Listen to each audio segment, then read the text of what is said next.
Good morning and welcome back to Pesos and Cents. Last week, nagsimula na tayo sa ating series tungkol sa technical analysis at bago natin yan ipagpatuloy, napansin lang namin kasi sa aming Twitter at Facebook na marami nang nagtatanong kung ano ba ang dapat binibili o binibenta nila.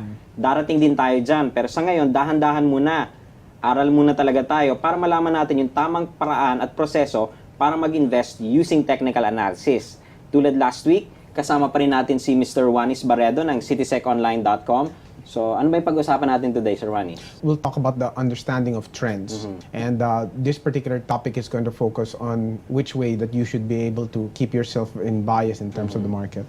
Well, trends are different phases into the market. There are conditions sometimes where prices are going up. Ang tawag namin dyan ng mga uptrends or downtrends when markets are going lower. And sideways trends where hindi talaga gumagalaw yung mga market. Pagkatapos ng mga trend na yan, usually kasama dyan na pinag-uusapan yung madalas din marinig na support and resistance. Support means that it's an area in the market na medyo maraming tao na namimili doon sa condition na yun at because of the heavy buying pressure, hindi na mahuhulog mga presyo doon.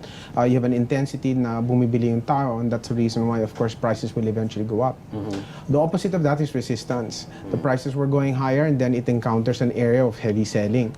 And because of that, medyo maraming nagbebenta doon and napapress yung price na pababa. So when you say support, maraming bumibili, resistance, doong area na yun, maraming nagbebenta. Kumbaga yung mga ganyan, ang ideal is bibili tayo pag malapit dun sa mga na-identify natin na support levels. Tapos pag lumalapit na sa resistance, kumbaga, uy, pwede na mag-isip magbenta. Is that a viable strategy when you are using this method of looking at the market? That's correct. That's the way you try to take opportunity of the timing involved with this. Trendline is the tool you use to be able to gauge that trend. So, ang gagawin natin, titingnan tayo ng medyo napataas na sitwasyon dito sa market. Ang gagawin natin is maglalagay tayo ng trendline dito sa baba by connecting all the lows of the graph para makita mo that is the way that demand is going higher and higher. So, ito yung parang sasabihin natin ngayong support. Yan, kasi parang dyan, mura na talaga, maraming bumibili. Tama. At sa other conditions, sa pababa naman ng market, in a downtrend, yung trend line na yan, nadadrawing natin by connecting the tops of your graph. Kasi doon medyo malakas yung magbenta. Malakas naman ang bentahan doon.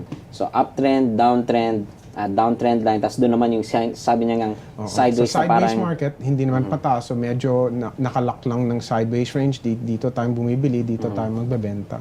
I think the first thing we should introduce kasi is if prices are going up at tapos makikita nyo masisira yung trend line nyo dito, kunyari na nasubukan dito at na medyo naputol yung trend line nyo, ang ibig sabihin yun, pumapalit na yung trend from an upward one maybe to a sideways or to a decline. So it's good usually to be able to sell there. So dapat binabantayan ngayon kasi dito support. Oops, biglang doon bumigay. That's correct.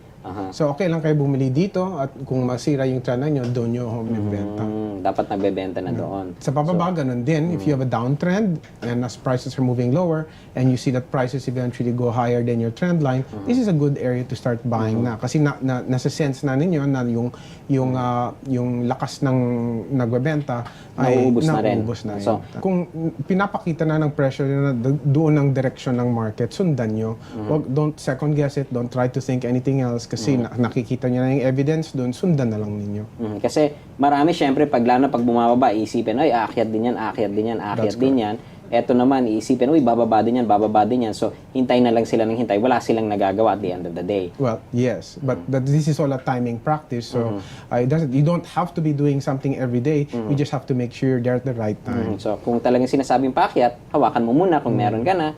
Kung sinasabi namang pababa, hintay ka muna. Huwag munang bumili ka agad-agad. Lalo kung sinasabi ng pababa. Hanggang umikot nga. Hanggang sinasabi doon na medyo umikot na yung market. Ngayon, tingin naman tayo ng isang actual example by looking at an actual listed company sa PSE and see how trend lines could have helped us invest in this company. Okay, today we're going to be looking at Jollibee Foods.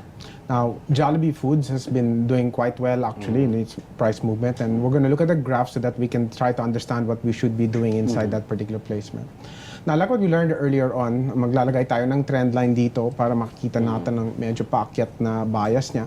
And what we're going to try to point out over here is when should we move in or what should we hold a position or when should we sell. Nakikita natin that every time you see that prices are moving there, one important thing you have to understand is that as long as this blue line does not break, You just look to be able to buy your shares and you hold it lang. Allow the trend to be able to allow prices to be able to move up.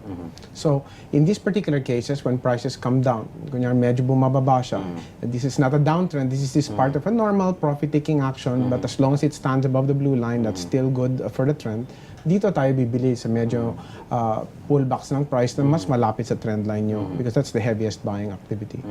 Hahawakan lang natin yan, hindi natin mabenta hanggang nagkataon na makikita nyo or like Na talagang na-break na dun sa dulo. Na-break yung dulo dito. So dito tayo magbabenta. We do So some yun profit nga yung at taking least there. sinasabi kanina, umaakyat din yung presyo. So hindi yan yung parang static lang siyang sideways or gano'n. Pero umaakyat din talaga yung Yes, mga ano mo. that's So correct. dapat doon ka bumibili. Tapos dito sinasabi natin kanina, yung the trend is your friend. Hanggang wala tong sinasabing magbenta ka, hindi pa Hawakan muna yun. tayo That's dapat correct. nagbebenta. That's correct. So, yung nangyari po, after that break, yung ba ang tinatawag na downtrend, sigurado na bang downtrend yan? Or ano naman yung nangyari after that sell? Usually kung masira na itong uptrend, ang mangyayari dito is usually it'll move either sideways or bababa na siya. So usually we need some time more to wind up before maybe one day going back into an uptrend later. If it Pero goes at back least, to an uptrend, sa ngayon, you buy kung back. sinunod mo yan, kung bumili ka nga tuwing umaano, at least dun sa end, pag bumenta ka, kumita ka. I mean, more That's often correct. than not, kikita ka. That's correct. Okay, so kita na natin, yan ang trends, trend lines, support and resistance. Ngayon, kung may mga tanong kayo tungkol sa mga bagay na yan, pwede nyo padala ito sa aming Twitter o Facebook page. At syempre, kung gusto nyo talagang matuto ng buo about this entire seminar, pwede kayong mag-attend sa seminar mismo ni Sir Juanis sa cityseconline.com. Pwede nyo i-check yung kanilang website. Pwede kayong mag-sign up doon at libre yung seminar na yon. So, medyo mga konting tiyaga lang kasi parang balita ako, napupuno na yon. But yun, everyone is invited to attend that. And for the coming weeks, we will still have Sir Juanis with us and we will be talking more and more about the other facets of technical analysis. So, thank you again for Thank you joining us also. this week, Sir Juanis. Ilang taon ang pinakabatang investor na nakilala mo?